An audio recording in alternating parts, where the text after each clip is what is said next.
सारी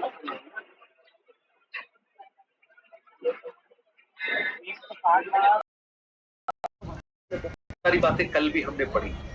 प्रभु यीशु मसीह की सेवकाई के दरमियान उन्होंने बच्चों के लिए प्रार्थना किया, हाथ रखकर प्रार्थना। आप कुछ वचनों को मैं जल्दी से आपको लिखवा देता हूँ, आप लिख लीजिए, बाद में उन वचनों को आप पढ़ना, है ना। मेरे साथ थोड़ा सा पेन निकाल लीजिए, जल्दी से लिख लीजिए। मत्ती रचित सुसमाचार 19 अध्याय 13 से लेकर 15 तक वचन।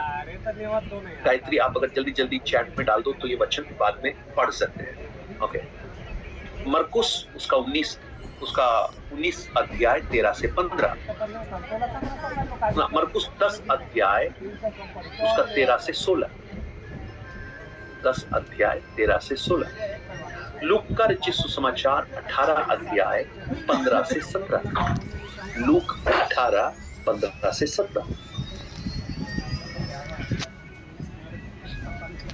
है ना। ये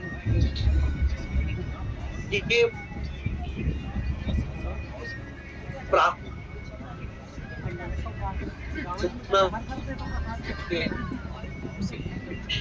में हम देखेंगे, ये जो भाग हमने देखा प्रार्थना के विषय, मसीह ने बच्चों को लेकर आगों में आप अभी देख चुके हैं। याईर की बेटी को उसने छुआ, वो चंगी हो गई।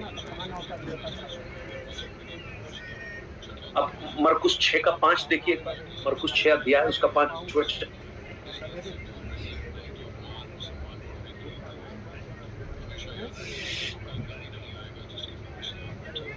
वो वहाँ कोई सामर्थ का काम न कर सका, केवल थोड़े से बीमारों पर हाथ रखकर उन्हें चंगा किया। हाथ रखकर चंगा किया, यू नो, ले हैंड। वो जो पहला भाग है वो उनके अविश्वास को दर्शाता है। उन्होंने यीशु पर विश्वास नहीं किया, लेकिन यीशु ने हाथ रखकर कुछ लोगों को चंगा किया। अब एक और वचन पढ़िए, लूका 4 अध्याय उसका 40 वचन। लूका रचित सुसमाचार 4 अध्याय 40 वचन। सूरज डूबते समय जिन के यहाँ लोग नाना प्रकार की बीमारियों में पड़े हुए थे, वे सब उन्हें उसके पास ले आए और उसने एक एक पर हाथ रखकर उन्हें चंगा किया। एक एक पर हाथ रखकर चंगा किया, यानी यीशु का जो हाथ है वो आशीर्वाद और प्रार्थना के लिए सिर्फ नहीं, परंतु बीमारी से चंगाई के लिए भी उठा। आज भी वो हाथ कार्य करता है। आज भी वो हाथ जो काल्वरी के क्रूस पर खुला हुआ था, आज भी आशीष के लिए खुला हुआ है। और जो विश्वास के साथ उसके पास आते हैं, उनके लिए आज भी वो हाथ चंगाई और समर्थ का हाथ बनकर हमारे जीवनों में अद्भुत कार्य कर सकता है। उस समय प्रभु यीशु साक्षात रूप से उपस्थित थे, व्यक्तिगत रूप से फिजिकली उपस्थित थे। आज यीशु फिजिकली नहीं है, लेकिन आज हम विश्वास से उससे विश्वास से। पौलुस क्या कहता है, हम रूप को देखकर नहीं परंतु विश्वास से चलते हैं। आज मैंने और आपने यीशु को नहीं देखा है, आंखों से नहीं देखा है। देखा है क्या किसी ने? आपने जो भी देखा है ना, वो कोई चित्र देखा होगा यीशु का, किसी ने बनाया है, किसी आर्टिस्ट ने, किसी प्रिंटिंग प्रेस में प्रिंट हुआ है। लेकिन उसको देखे बिना भी आप यीशु को देख सकते हैं, वो आंखों से नहीं, वो स्पिरिट में। अगर मैं अभी भी जब बोल रहा हूं तो आपके सामने यीशु का कोई चित्र नहीं होगा, लेकिन अभी भी आप उसे देख पा रहे हो, वो आपके विश्वास की आंखों से। अगर आप यीशु को विश्वास की आंखों से देख सकते हैं, तो मैं कहूं उसी विश्वास के द्वारा आप यीशु के स्पर्श को भी अपने जीवन में अनुभव कर सकते हैं। और इसलिए मैंने कल भी आपको कहा, आप प्रार्थना कीजिए, कहिए, प्रभु यीशु, मुझे आपके एक स्पर्श की आवश्यकता है, मुझे तेरे आशीर्वाद की आवश्यकता है, मुझे तेरे स्पर्श की जरूरत है। वहां देखिए, नाना प्रकार की बीमारों को लेकर लोग आ रहे थे, और वो क्या चाहते थे? वो चाहते थे कि यीशु उन पर हाथ रख दे। Praise the Lord. एक और वचन पढ़िएगा, उसी को संदर्भ में आगे पढ़िए, लूका रचित सुसमाचार उसका 13 अध्याय उसका 13 वचन। लूका उसका 13 अध्याय उसका 13 वचन। लूका 13:13। तब उसने उस पर हाथ रखे और वो तुरंत सीधी हो गई और परमेश्वर की बड़ाई करने लगी।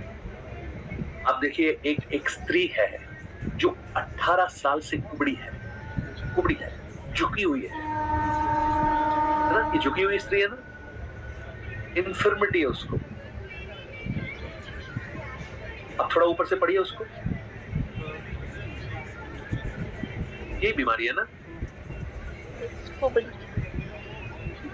वहाँ एक स्त्री थी जिसे 18 वर्ष से एक दुर्बल करने वाली दुष्ट आत्मा लगी थी। दुर्बल करने वाली है ना, वीकन करने वाली एक दुष्ट आत्मा उसमें लगी हुई थी, है ना। वो झुकी हुई स्त्री अलग थी, वीकन करने वाली दुष्ट आत्मा लगी हुई थी। क्या किया यीशु ने? उसके पास आकर उसको छुआ और वो उसी घड़ी चंगी हो गई। मैं आपको कहूं, हो सकता है आज आप शरीर में निर्बल ना हो, आप स्पिरिट में निर्बल हो, आप इमोशन में निर्बल हो, आप फिनेंस में निर्बल हो, आप अपने पारिवारिक रिश्तों में निर्बल हो सकता है आप शरीर में भी निर्बल हो। मैं कहूं, यीशु का स्पर्श आपकी हर परिस्थितियों से आपको रूपांतरित कर सकता है, बदल सकता है। आज उससे प्रार्थना कीजिए, प्रभु तेरा स्पर्श मेरे जीवन में आए, तेरा हाथ मेरे जीवन में आए। और जैसे आपने पहली सदी में आप जब उपस्थित थे, 3.5 साल की उस सेवकाई में कितने चमत्कारों को आपने किया, और उन सब चमत्कारों में हम देखते हैं आपका हाथ बहुत ही प्रभावशाली कार्य कर रहा था। और आज भी उसके काल्वरी के छिदे हुए जो हाथ हैं, वो हमें आज भी चंगाई देने में सामर्थ है। अब विश्वास के साथ अगर उससे प्रार्थना करें, वो आपकी शारीरिक सिर्फ नहीं, आपकी आत्मिक सिर्फ नहीं, आपकी भौतिक सिर्फ नहीं, आपकी पारिवारिक सिर्फ नहीं, आपके जीवन के हर आयामों में अगर उसका हाथ बढ़कर आपने महसूस कर लिया, वहां पर एक परिवर्तन होना शुरू हो जाएगा, चेंज होना शुरू हो जाएगा। देखिए, तुरंत बीमारी से चंगी होगी, है ना। वो 12 वर्ष की स्त्री को तुरंत समझ में आया कि उसका लहू बहना बंद हो गया है। Praise the Lord. समझ में आया, यानी उसके शरीर में उसको अनुभव होना शुरू हो गया। मेरी प्रार्थना है हमारे बीच में भी कुछ लोगों को ये अनुभव होना प्रारंभ हो कि उनके जीवन में कुछ होना शुरू हो गया है। विश्वास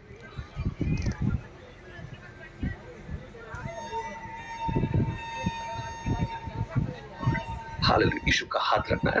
यीशु के जीवन के संदर्भ में कुछ बातों को हमने देखा, हम लोग आगे भी इसको पढ़ेंगे। अर्ली चर्च के संदर्भ में और आज के हमारे कलीसिया के संदर्भ में ये सेवकाई किस प्रकार महत्वपूर्ण है। So we learn it tomorrow.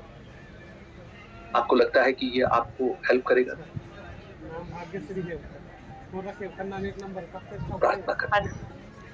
प्रार्थना करें और आज प्रभु से ये प्रार्थना करें, प्रभु मुझे छू।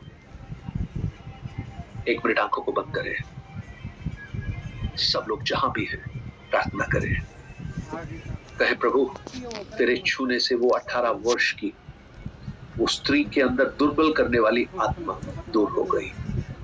तेरे छूने से वो कोढ़ी चंगा हो गया।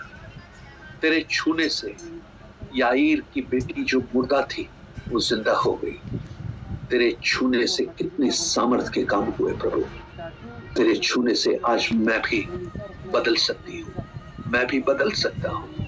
मेरी अवस्थाएं बदल सकती हैं, मेरी परिस्थितियां बदल सकती हैं। तेरा एक स्पर्श, तेरा एक स्पर्श, हालेलुया। तेरा एक स्पर्श हम मांगते हैं प्रभु। आज हम डीपर रूप में एक मन होकर ये प्रार्थना करते हैं, हमें छू ले। हम में से कुछ लोग बीमार हैं प्रभु जी, कुछ लोग शारीरिक दुर्बलता से गुजर रहे हैं, कुछ लोग मानसिक संघर्ष में है प्रभु, कुछ पारिवारिक समस्याओं के बीच से गुजर रहे हैं, कुछ लोगों के पेरेंट्स बीमार हैं, कुछ लोग आर्थिक तंगी से गुजर रहे हैं, कुछ जीवन के अकेलेपन में है, भविष्य में वो क्या करेंगे उन्हें कुछ भी नहीं मालूम। लेकिन हम एक चीज जानते हैं प्रभु, अगर आपका हाथ एक बार बढ़ जाए, आपका वही हाथ जो उन बच्चों को आशीर्वाद देने के लिए उठा, आपका वही हाथ जो उस कोढ़ी के ऊपर उठा, आपका वही हाथ जिसने उस 18 वर्ष की बीमार स्त्री को छू लिया, आज वो हाथ अगर हमारी परिस्थितियों के ऊपर आ जाए तो हमारी परिस्थितियां बदल सकती हैं प्रभु जी। हम विश्वास के साथ प्रार्थना करें, परमेश्वर हमारी अवस्थाओं को पूरी तौर से बदले। और मैं विश्वास करता हूं कि ये जो वचन प्रभु ने दिया ये जो सीरीज प्रभु ने हमें शुरू करने का अनुग्रह दिया, इसके द्वारा प्रभु कुछ अद्भुत कामों को हमारे जीवन में प्रकट करने पाए। प्रार्थना करें। भाई अजय कुमार, प्रार्थना कीजिए।